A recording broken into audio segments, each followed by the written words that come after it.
prayer, seeking the goodness of God's Spirit to be with us. So let us pause and pray. In the name of the Father, and of the Son, and of the Holy Spirit.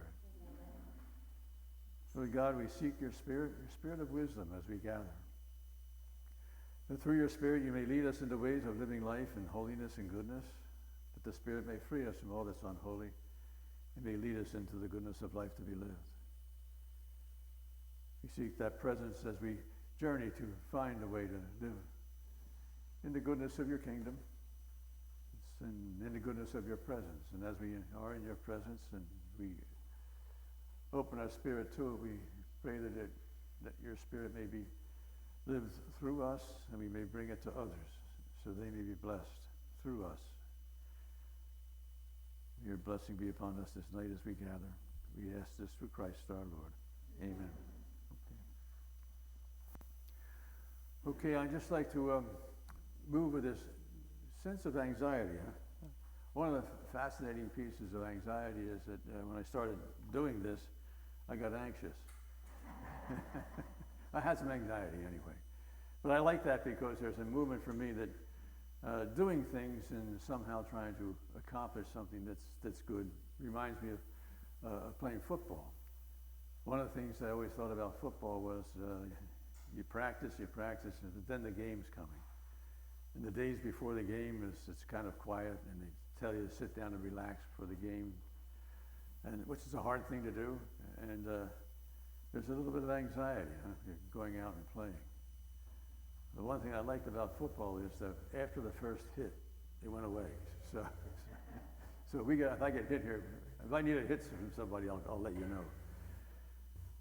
But we're going to talk about this movement of journey, this feeling of anxiety. And I'll say one thing in the beginning that may seem we might think. But anxiety, the feeling of anxiety is a gift. Now, that might not be something that people will say, well, isn't that wonderful? It is, though, that the Lord kind of has an invitation for us to be attentive. And movement of our attentiveness is really through the way that we feel. Now we're going to take a look at what do we do with that feeling in some kind of way, because sometimes it can interfere with our way of life. Yet, if we can have this sense of, it's a voice of God tugging at our spirit to be attentive to something important for us. We see that like in our body. Our body is that way. If you get a pain in your body, we stop and pay attention to the feeling of the pain. It's trying to help us to say something about maybe a need that we have of caring for ourselves, that something may not be right. And so hopefully we respond. Now that's one of the movements of the beginning of just an invitation to see how we can move with this experience of this feeling of anxiousness or anxiety or worry as a movement for something that can benefit us ultimately. That's the movement for it. There are other feelings that come up too that are the same way. I kind of shock people sometimes when they come in and say, I'm feeling depressed. And I say, oh, that's really good. Now, it's not that the reason I say that is because if you're feeling it, you're attentive to something that you know is drawing your own sense of self to pay attention to a need that you have to do something about not the feeling, but what's causing it. That's the issue. That's the issue. If you have an injury of a broken arm and you have pain in your arm, well, it's not the pain that's the problem that we want to try and get rid of. It's the pain that tries to tell us your arm might be broken, and can you move to some way to have it healed? So there's an attentiveness that feelings are called by, or given to us by God to pay attention. On the third talk, if we get to that third talk, we'll talk about more how that fits into our spiritual journey of living life. But in this beginning, it's a movement to have this sense of how do we embrace our feelings? How do we embrace our feelings?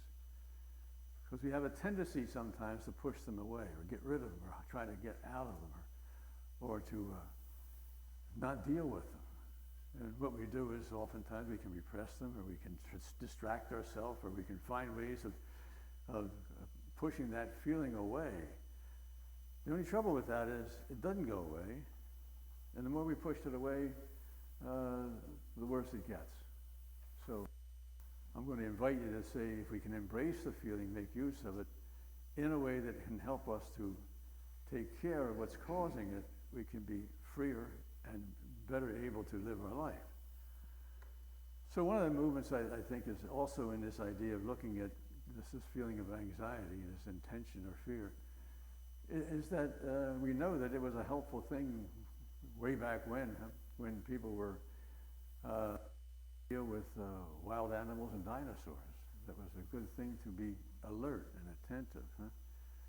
And so that there was this movement of either fight or flight in the movement of journey to protect oneself so one didn't lose their life. And it still is that way. We still have this sense that there's dangerous things that we will run into and confront. But somehow, it's our approach to that becomes important for us to settle this first piece of it, that the feeling is an invitation for us to do something good for ourselves. One of the movements, though, in Journey of Life, I'll just say this piece of it. One of them is, when we're children, we really are our feelings. We really are our feelings. And when we're adults, we have feelings. That's maybe a framework that you can also take an attentiveness to. So that movement of journey is something that I can experience. I can experience a regression going back to a childish way of dealing with feelings when I become my feeling, And I can do that very easily. You just put me on a high building, tell me to look over, and if I do that real quickly, I just don't have this feeling of anxiety. I become frightened and anxious. And so to the point where almost I can't move because it comes up so strongly.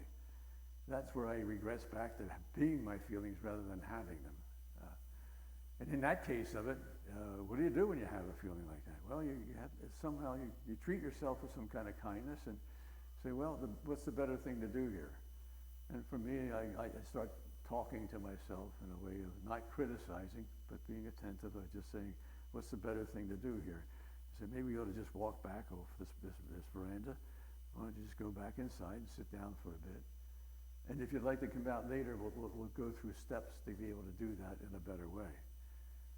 So there's movements of journey of that sense of becoming that feeling that really stops us from functioning in an adult way. So looking at that movement of it, the first thing that we have to have that would be helpful for us is to say that having this feeling even of anxiety, to try and embrace it is the giftedness of how to be able to find ways of taking care of it. So that's the movement of our first step that I would say, if we recognize that this is our creation, this is how God created us, and this is how God tries to speak to us to help us to be attentive of what's going on in our life, and we're able to function in the world we live it by our feelings having a sense of connecting us with what's going on. So that's at least the beginning of this invitation in that light of stopping and looking at that. And to have this sense, it's like this movement of trying to get rid of feelings. Now, we can do that by distractions, But you can do that by distractions.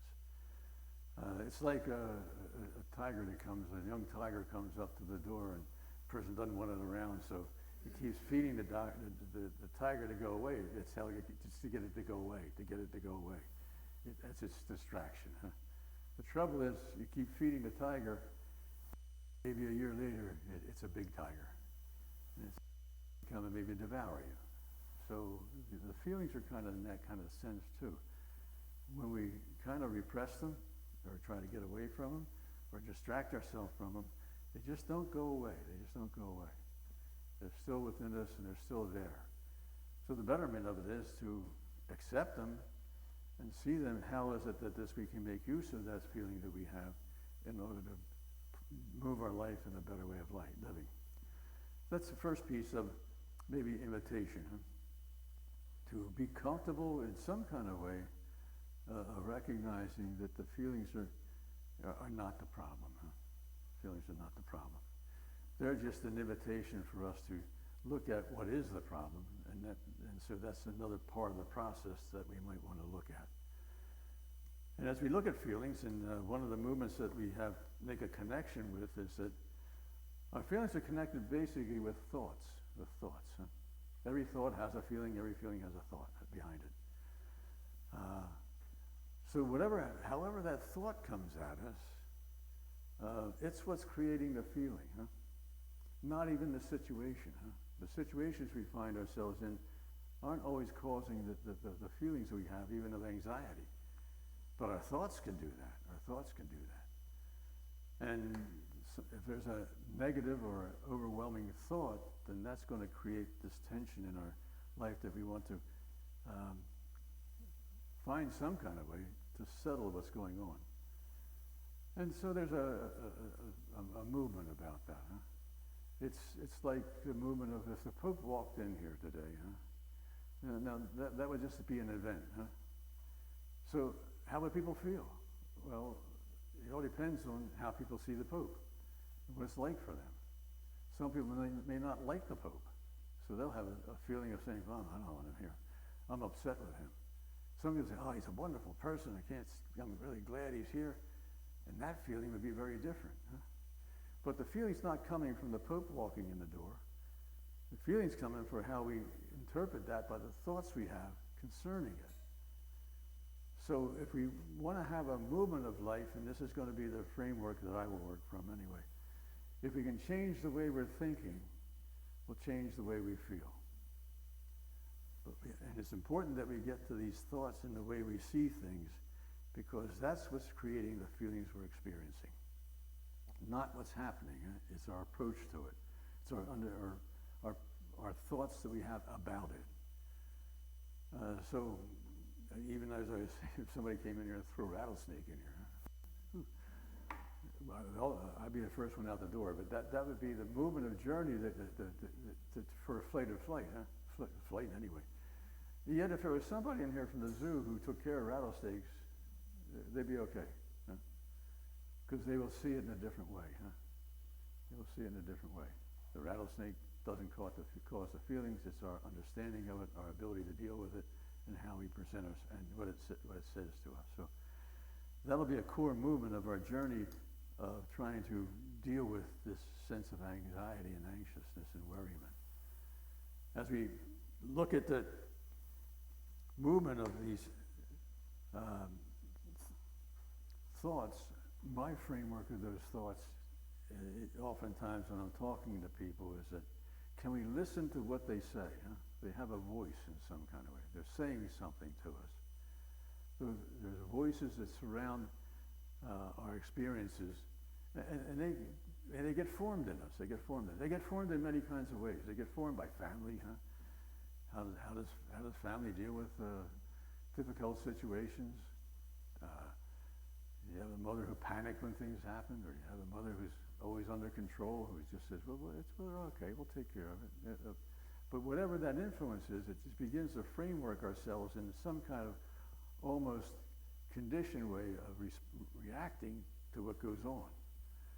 And if we react to that, one of the things that I would say is reactions are not my choices. Huh? They're the formation of voices of where we come from, our families, or our culture. Much of that has this way of trying to set up things for us to how we see things and what we think about them. And in the movement of that, we have this informed sense of self that has accumulated a lot of thoughts that are not our own, but that we have embraced because we've been taught them, or we didn't know what else to do with them. A lot of times we'll repress them when they feel overwhelming, and we don't know how to handle them. So there's that movement of journey of picking up characteristic ways of dealing with certain feelings. That movement, though, is to be clear in for ourselves in this light of trying to use some kind of skills again to free ourselves from the power of these, what we might feel are the feelings having over us, to somehow be able to step back and recognize that, first of all, the way we approach this is that those feelings are created by thoughts. And what are the thoughts we're having? Now, in growing up, one of the movements of life, we have a lot of involved experiences of life. Huh? Sometimes people have been bullied, and out of that bullying comes some kind of a message. Huh? You're not wanted here. Sometimes we don't fit into a clique. Message comes back, you're not good enough. Sometimes we have a sense of trying to achieve things, and we're never good enough by sometimes parents. Sometimes people come in, I got an A. How come you didn't get an A+? You know, something along those lines that would just take away the sense of celebration of something good that would happen and turns it into a form of critique that you're still not good enough, you're still not good enough. So these frameworks of so-called voices that get involved in our life are the problems for us. Now, inside of us, I would like to say we have this internal negative critic. So whatever we do, it speaks up, and oftentimes it's critical. And when it is critical, it becomes negative. And when it becomes negative, it creates this sense of a vision of ourselves that we are not good enough, or there's something bad about us. Huh? We start to have these negative thoughts, and somehow we give into these negative thoughts with some kind of ways. Oh, they must be right. Huh? They must be right. They came from the right places. Huh? So if they say so, mom says so, dad says so, or if society says so, or the school says so, or the church says so, then somehow we get caught up in this sometimes negative criticism that comes at us that we think has truth about us. And in the light of God's framework of it, it's not true. Huh? We are never the problem. Huh? We're never the problem. We aren't the problem of what happens in these movements of life that somehow, in the formation of like we're to live life in its goodness. Huh?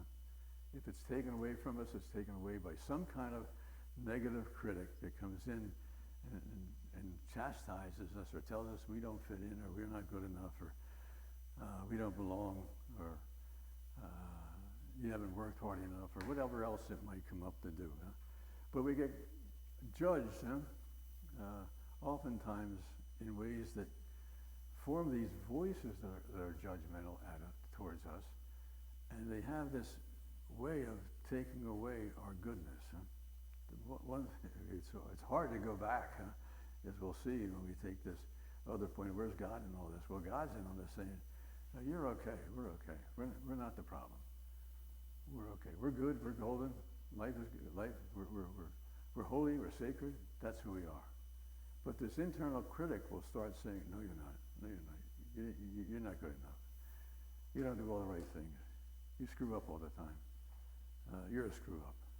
So whatever else those internal voices that can overpower even God's voice at times. And when that happens, we're in trouble. We're in trouble. So it's hard to hold on to this movement of God's invitation for us to settle ourselves that we're always okay. We're always okay. Now, people may not be okay in the way they speak to us, or people may not treat us in an okay way, but that doesn't take away our okayness. Huh? That doesn't take away our okayness. It's good that we have this sense of being able to stand in the movement of whatever happens or whatever people say.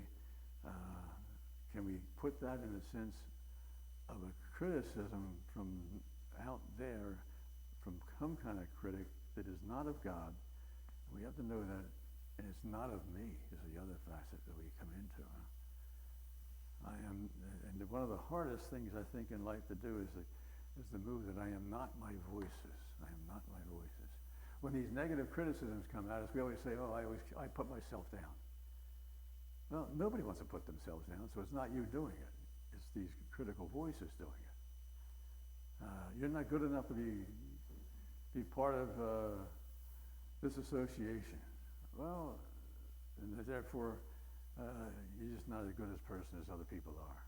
Well, that movement can come up and can say something in that light about us. However, God will say, that's not true. People will treat us in a mean way. It doesn't have anything to do with my goodness. Somehow, I like Jesus as that third mystery of the Rosary, where Jesus stands in front of the people. And soldiers come out, and they put a robe on him, and they're mocking him as a king.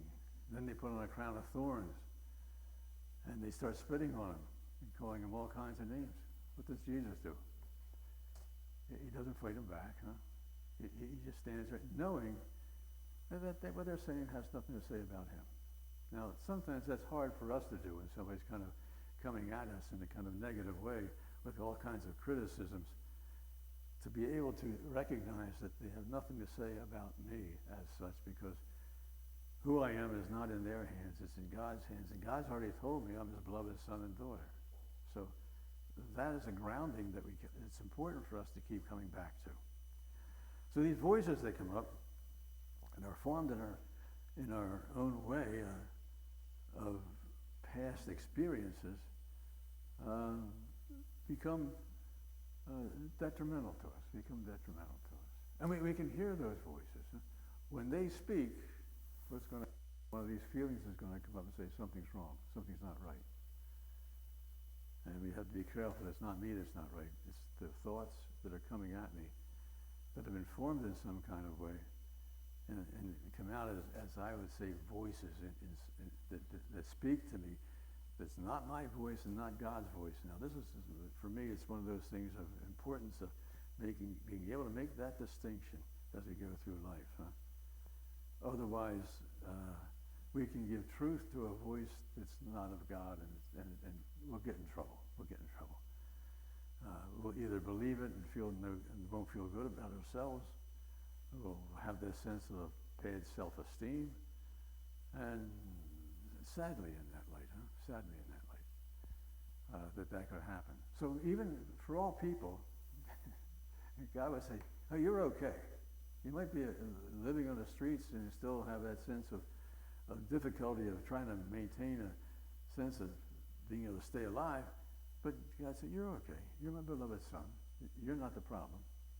The circumstances around you are, and they're pretty dire, and sometimes we're called upon to respond to them, but yet when it comes and filters into the sense of who I am, or about me, then we have this difficulty. So anxiety has that movement too of creeping in, and it begins to somehow have this negativity about it in the way that the thoughts are structured about even life itself,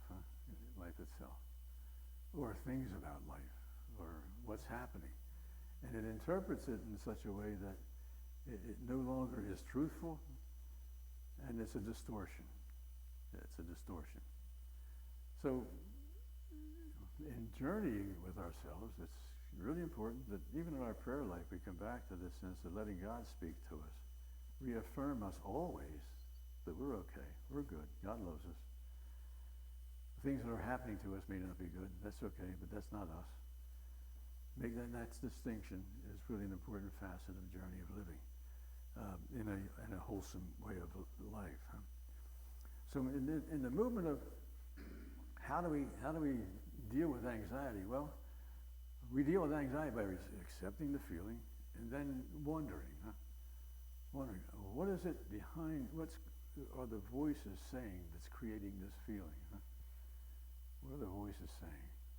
What are they setting up insofar as fear is concerned, or upset, or somehow a distorted way of seeing ourselves in life that just doesn't allow us to feel good, or we don't want to get involved in it because somehow it'll always, and there's a voice, it'll always turn out bad. Huh? It never works for me. Somehow I have a hard time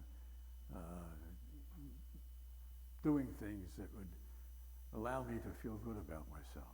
Now, we do want to do good things, that's important things, but as far as our definition of self is concerned, if it gets tied up with our doing in that light of it, we'll miss a piece of this sense of grounding ourselves in a good way. So there are these automatic thoughts that jump up, huh? Automatic thoughts that jump up. They're unconscious. They come from past experiences. One of the automatic thoughts that keeps coming up for PTSD are the movements of people going through a horrific experience, and at that time, the only thing that they can do is suppress the feeling to get away from it,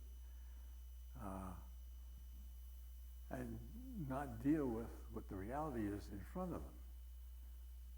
So what happens, that suppressed feeling can get triggered off many times in different situations. Our own experiences of life that have been negative to us, they hang around, huh? And then when something feels like this is part of that experience, it jumps up and says, pay attention. It puts us into a fearful mood. Puts us in a fearful mood. And then we somehow don't step back and begin to look at what are the thoughts that are coming up? What are they saying? And how is it that somehow we have a way of diffusing these thoughts that are not true, that come at us, that play havoc with our life? Anxiety is one of them. So we have to stop and pay attention to what is our responsiveness to this invitation God has for us, so that we can focus on what will enable us to be a freer living person in the light of our way of living by what Jesus will say, the truth. I always like Jesus. The truth will set you free. The voices and the thoughts that we have that raise up this negativity in life are false. Huh? They're false. They're not true. They don't. And so part of our movement is to correct that thinking. And if you change your thinking, you can change the way you feel. I remember way back when, I was going to the villa, going up to see Mass one day. I said, geez, I don't want to go up there. I do this every day. That's my thoughts, huh? Why didn't somebody else do this? How come I got to do it? And then I'm sitting there, I'm walking up and saying, boy, that's a terrible way to look at this. Huh? And if I fell into that trap, these are all traps, by the way. If I fell into that trap of believing that that's a truth, then somehow when I get there, people are going to recognize that. I won't have any energy. I won't be connected. I'll just want to get out of there. Yet, in my walking up, I had to stop and reframe myself. And my reframing was, the Lord, you just give me this. This is an opportunity, huh? An opportunity to go and celebrate liturgy with these people. It's an opportunity for you to move in your own spirit, to draw my spirit, to say something that might be helpful for them. And so this is a good thing for me to do. And if I can, in that framework, at least I went in there with a smile on my face, rather than just walking in with a head bowed down and not having a sense of dread. Huh? So those thoughts that keep coming at us are the ones that we have to take a look at in trying to move. And if we change the thoughts, we'll change the way we feel. That's the kind of connection here in doing so. And yet we have what we call these automatic thoughts that jump up. They jump into our head, and these frameworks of how we put things together are common for us. And we can, if we don't catch them, they just keep repeating themselves. They keep repeating themselves. And if I fall prey to them,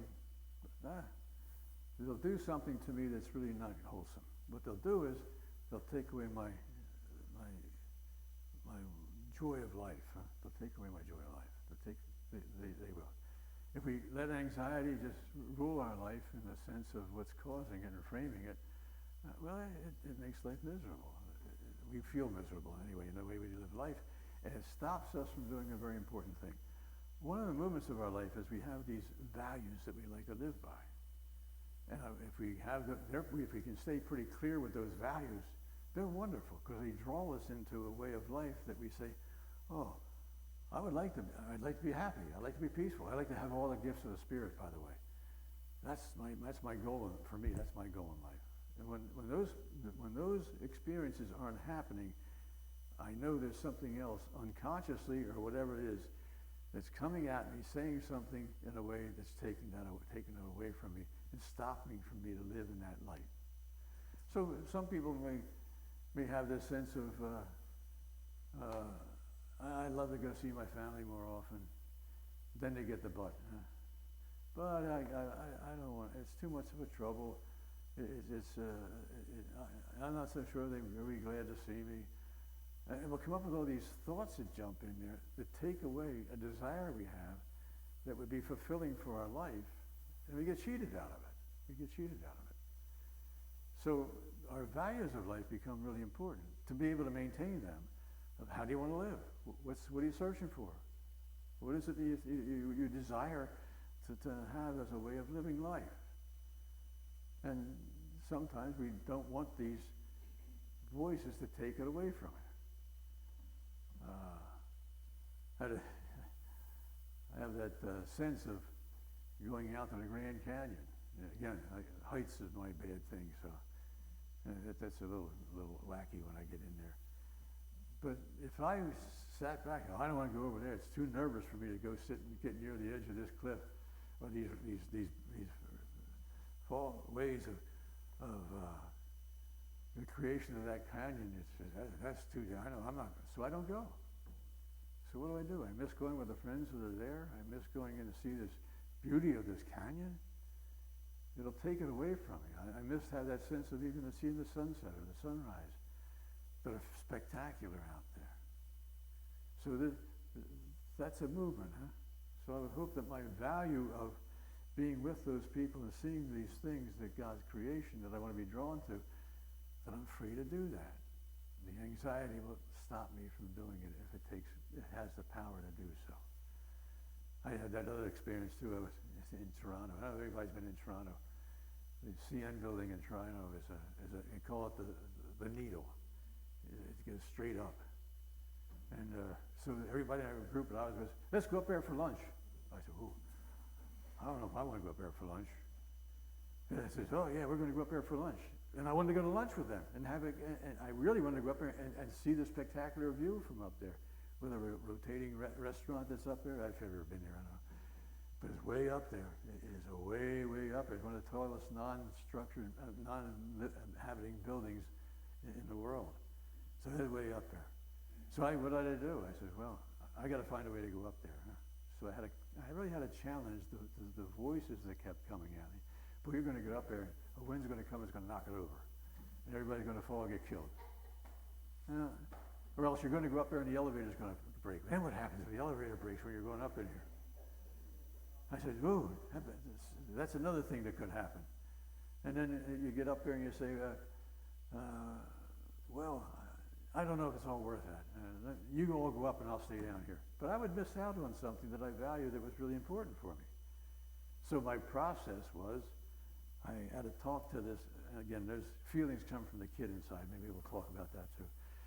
I had to step back and talk to this kid inside that was scared and say, wait a minute, let's take a look. What are you scared of? Scared of the elevator? Ah, good. Let's go talk to one of the people who runs the elevator. And we talked to him. How many problems have you had with that? I said, well, if we have a problem, we have ways of being able to take care of it. And besides that, it very, very rarely happens if it ever happened at all. So that's pretty good. How about it getting blown over while I'm up there? He said, we had a couple of hurricanes go through here. And it's still there, so it's safe in that light. The winds aren't going to blow it over. And so I says, okay, this is my thing. I said, okay, I'm going to go up on this thing. So So I get in the elevator, you know what it is? I stand up in the elevator, they close the door, and it's a glass door. Next thing I know, I'm backing up.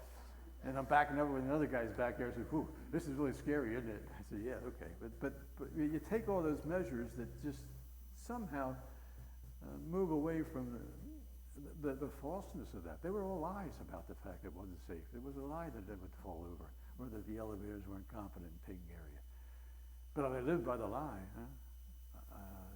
then somehow my life is being not able to experience the values that I think are important for me to enter into and experience. So we could do that in many kinds of ways, many kinds of ways. People have phobias about going out with people, and so the anxiety gets so strong in them, and they don't counter it in some kind of way, or just recognize that that's not them. It's coming from the thoughts they have, and they get trapped, and they just don't go out and enjoy themselves. So, I would say, well, I'm glad you guys didn't stay home tonight and let the voices say, let's go out and have a good time here. Let's talk tonight and at least get together and see if there's something valuable here. I might want to find out if I can help myself in the journey of life. But that's a value that I keep moving to live out in my own sense of pursuit of what I do. And those are very helpful ways of being able to step back, embrace the feeling, recognize that these feelings that come at us, oftentimes, the thoughts that are coming at us, oftentimes aren't true to begin with, but they can create a whole sense of tension within us or fear in us that we won't do things. And they'll take life away from us, So it's an important facet for us to not get caught in some kind of a way of having this difficulty. There was a lady who wanted to go see her family, and it was foggy out. "Oh, I don't want to drive in the fog, that's too dangerous. But I want to see my family." So the family movement moved her in a stronger way than the so-called upsetness with it. And so she drove. She got in there, and she got there. Just had to go slower. And she got there, and then she recognized that someone asked her, said, "Well, how'd you get here in the fog?" He says, "I drove." He said, "I thought you didn't like the fog." "I don't like the fog."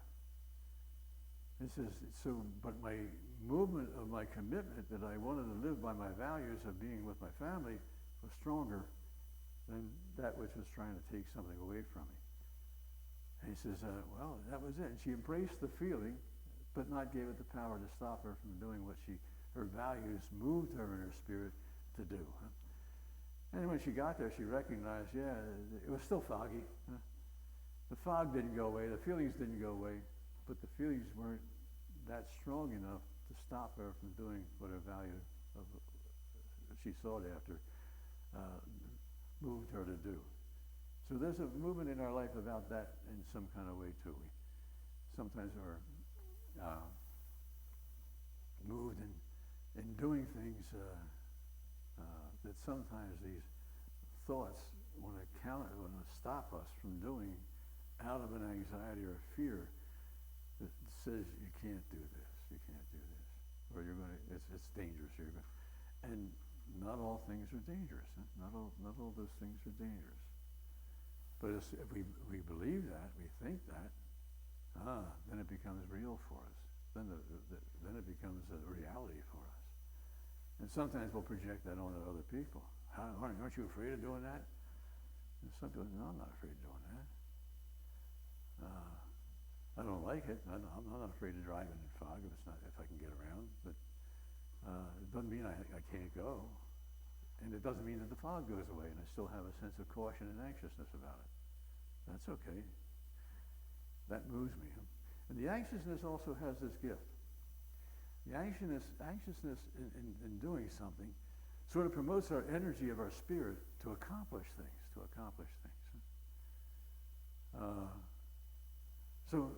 And to do it in a way that it would probably be helpful, or more helpful than if we didn't have the feeling. Sometimes the anxiousness makes us work at it in a harder and better way. so that we can have this movement that people who give lectures and things along those lines, when they get anxious, they say, well, the anxiousness is just sort of telling me, do a good job, prepare. And so the anxiousness moves them to prepare, and so they're better prepared because of the anxiousness than if they didn't have it, because they want to do a good job. And there's some kind of movement along those lines that you can make the energy of that anxiousness into a positive, doing things that are kind of beneficial for ourselves. So, I don't know where I'm going to go with this here tonight. I think that what I'll move with, and I'll probably just end it here tonight in some kind of way. Does anybody have any questions or anything, any observations or whatever? You have to stop me, and sometimes I'm glad to stop and respond. Yeah. When I was working, people would say, don't let them take space in your head. Oh yeah. And that was always a good motto for me. Don't let these negative thoughts or these thoughts that are not true rent space in your head. That's part of the movement of it. Get them out, you know. Yeah, and yet that's not an easy thing to do because some of them aren't even conscious, huh? Some of them aren't even conscious. Well, for instance, we'll get into a situation, all of a sudden we'll start feeling uneasy. We don't even know why. But somehow in an unconscious way, it's an association with either a bad experience that I've had. It's like my brother when he came back from Vietnam. I'm sure he had PTSD was part of his experience, huh? But things would trigger him off. He'd lay in bed and a car backfired, and next thing you know, he's underneath the bed. Only because that's a reaction out of a past experience. He didn't think about that. It just automatically happened, and he automatically responded to it. Was he in danger? No. But did it associate itself with things that were, and then being carried over, and rent space in our head about still carrying on, and it was not good for him to do that. Well, he didn't have to do that. So there's a movement of, that's why these thoughts that get in our heads. Next time, if we're still going to come back, I will go through the 10 Commandments of the sort of thinking that sort of sets up a lot of these thoughts. Huh? I have on the bottom of this page here a core process of being able to respond to how we deal with these thoughts and this movement away to free ourselves from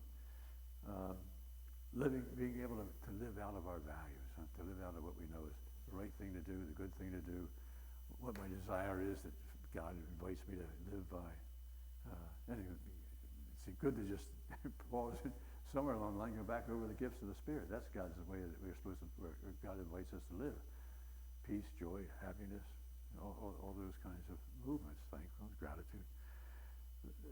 But yet, well, that won't happen if we have these negative or these negative or these distorted thoughts coming into our head that stop us from entering into that way of life. And again, some of it's very unconscious. Huh? Some of it is just very unconscious. It's a repetitive kind of framework that we've been brought up in, and we just think it's normal. We just think it's normal to be that way.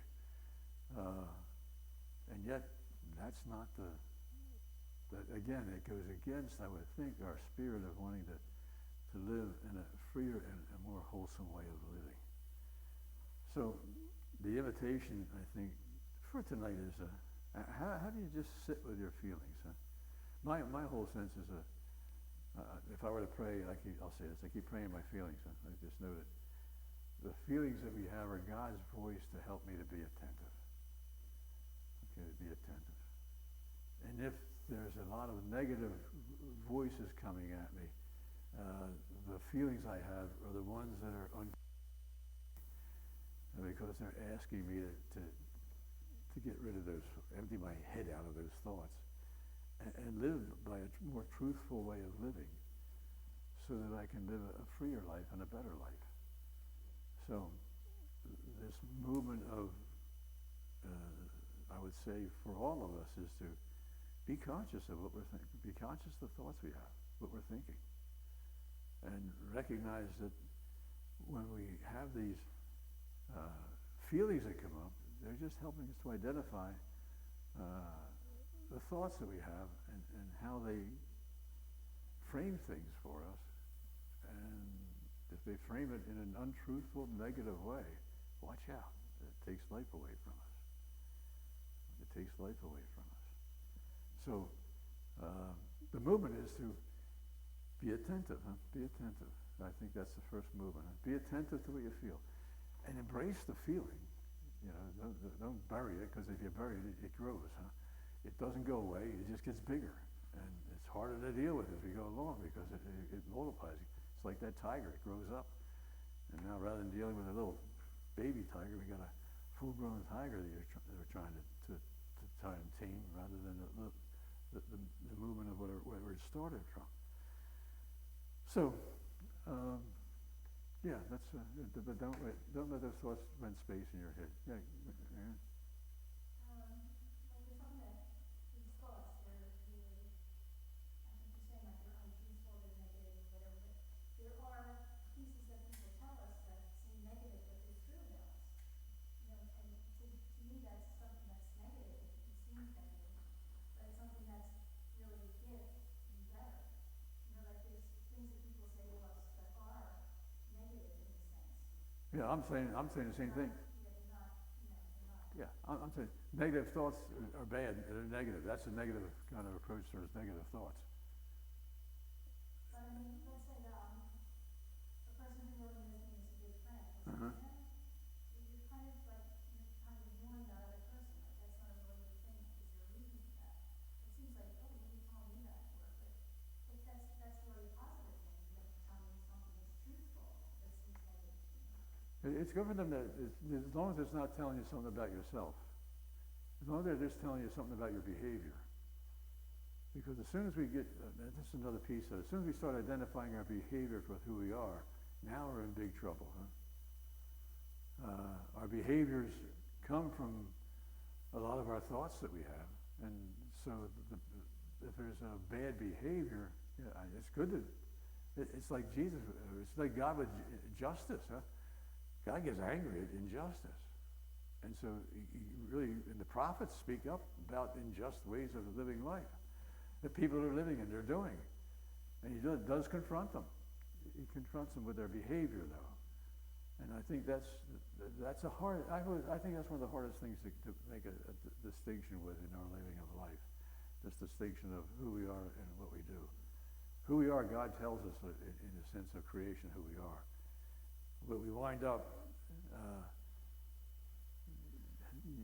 with this movement of thoughts that come in that aren't of God. Somehow we claim are part of ourselves in some kind of way. And now we get stuck when people start talking to us about, they identify our behavior with who we are, and then we personalize it.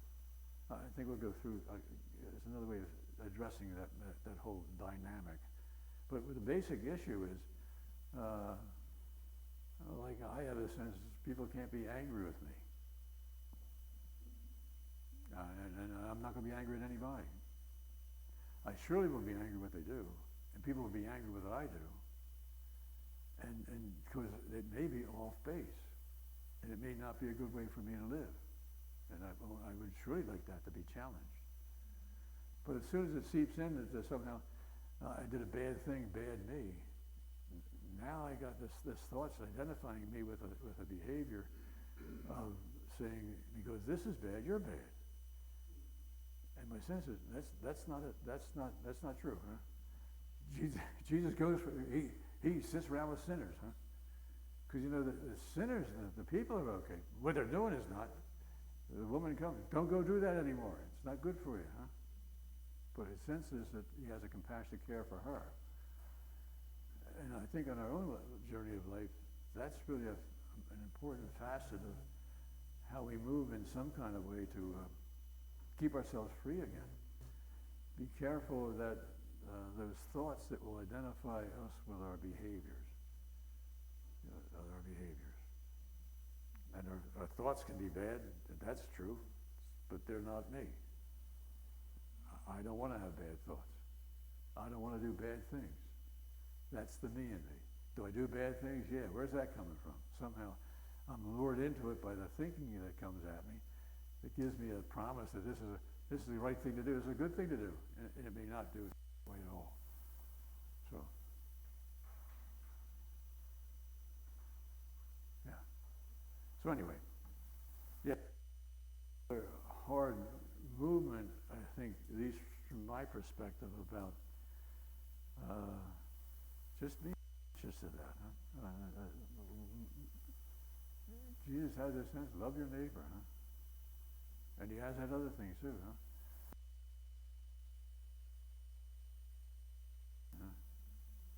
So don't identify the sin with the sinner, or you're going to hate the sinner. So, yeah. Father, I'm a computer professional. Uh-huh. When you talk about computers, you've got software and hardware. Uh-huh. But it seems to me here you're kind of talking about them all at the same time. The thoughts, the spirit, the identity, and maybe I'm not very clear. My uncle is bipolar. You what? My uncle is diagnosed bipolar. Yeah, yeah.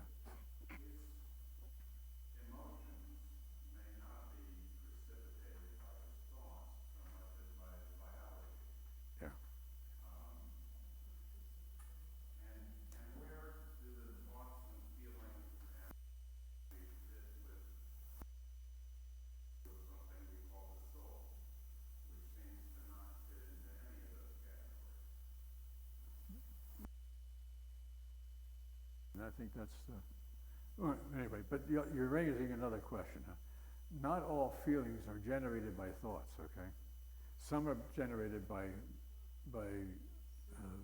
maladies of such as bipolar and some depressional frameworks. They're more biological than they are created by thoughts. Huh? So the neuroreceptors get thrown off. Yet, when somebody is feeling bad about even the sense of life, I can't put it together, I'm not in control of my ups and downs, and that's upsetting. Well, that upsetment is an invitation of God to say, can you stop and see what's wrong here? Can you check it out? And can you check it out with professionals in the light of mental illness, which is an illness like bipolar? And can you have a sense of responding to that in a way that says that this feelings that I have about not being right, or not being even, to feel like I can't get in control, well, that's another feeling that says, what are you going to do with it? How do you respond to it? You can bury it and just say, I don't want to deal with it. Or you can say, wait a minute, let me get it checked out. There may be something here that is even triggering this by a biological framework, rather than it is by this internal sense of cognition. So yes, but I still think that the feeling part of it is the invitation, because we're not feeling good. We're in a bipolar movement because we feel out of hand at times. We feel as though we aren't in control. You know, something's taking over and it's pushing me around in a way that's just not wholesome. Thoughts do that too, but also biological frameworks do, especially when you're dealing with neuroreceptors that have been injured or by heredity won't function right. So, you know, we have to be, I guess there's a piece of that. So I'm not sure where we go with that other aspect of what you're talking about.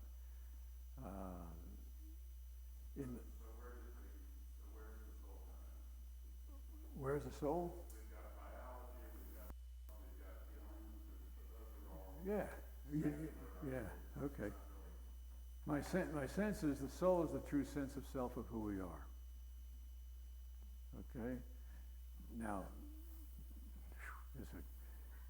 in our life journey, we go through stages of trying to get there to know who the true sense of self is, huh?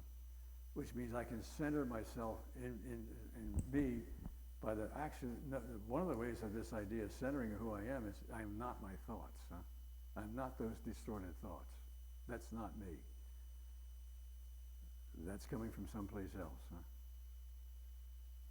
Now there are good thoughts. I'm going to say that there's not, ones that embrace our sense of self that Jesus will say to us. So there's holy thoughts. But there are these negative thoughts that create these tensions and upsettedness in our own spirit that don't allow us to live well and follow the values of life that we have. The soul, to me, is what we, many new, is what we call the true self. The false self we live by. Huh? The false self is created by expectations of culture, expectations sometimes of family that aren't really that real in some kind of way, huh? Or good for us.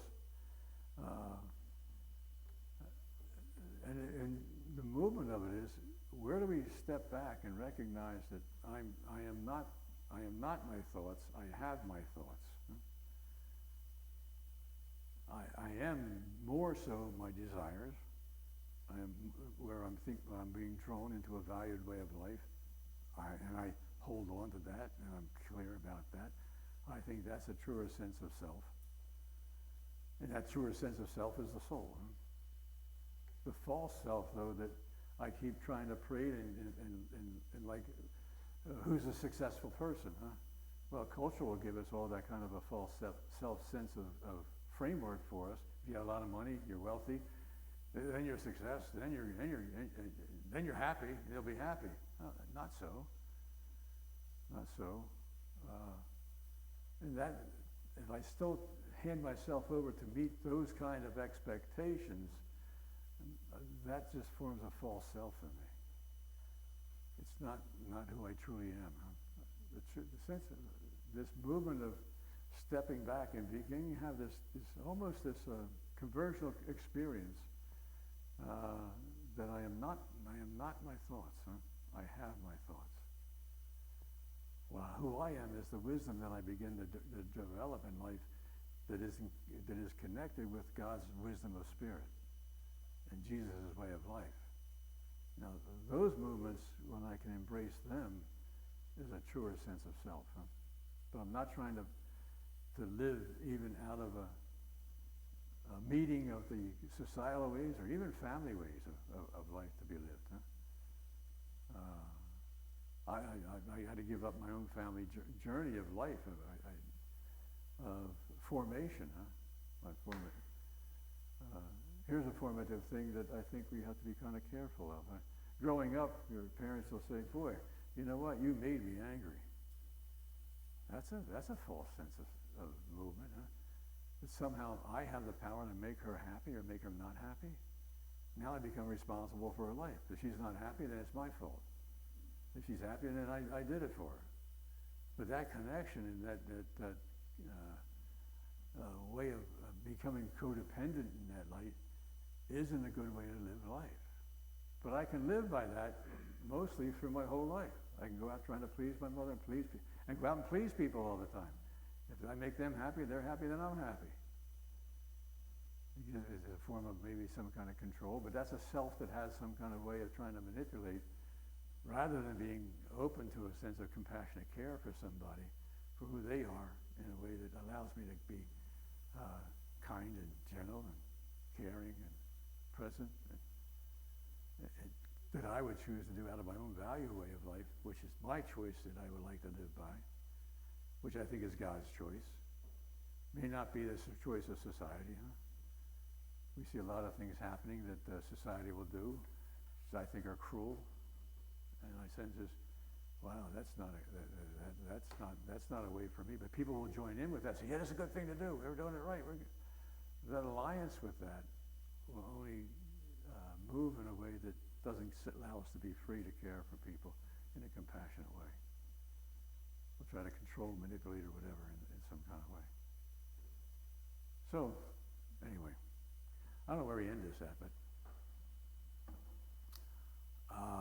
if you're still interested, the next time we meet on the next week, I will go through the 10 commandments of traps that we find ourselves in because of mental frameworks that we can live by, and that it'd be good for us to identify so we don't follow those ways of life that don't have a truthful way of living and create an unsettledness of life that doesn't allow us to embrace what I would call that spirit life of the gifts of the Spirit. Those are the movements and values I think that I like to live for. I do anyway. That's my sense of it. Yeah, Jerry? I had two thoughts. In the service that we call them going back to I get tagged, but I found out my blood type was B positive. And I looked down and said B positive, like I remember that. And the other thing was, I had that saying I picked up somewhere along the line, like, there are no problems, only opportunities in which to excel. Now, it's hard to fully believe that, but a lot of problems, but there's opportunities to excel also. So that's more of a positive. If we make life into a problem, we're in trouble. And Marcel says that life is not a problem to be solved, it's a mystery to be lived. Huh? I like that framework also, Jerry. That's another way of putting it, I think, in some way. Okay. All right, anyway, thank you for coming this evening. Thanks for being here. Okay.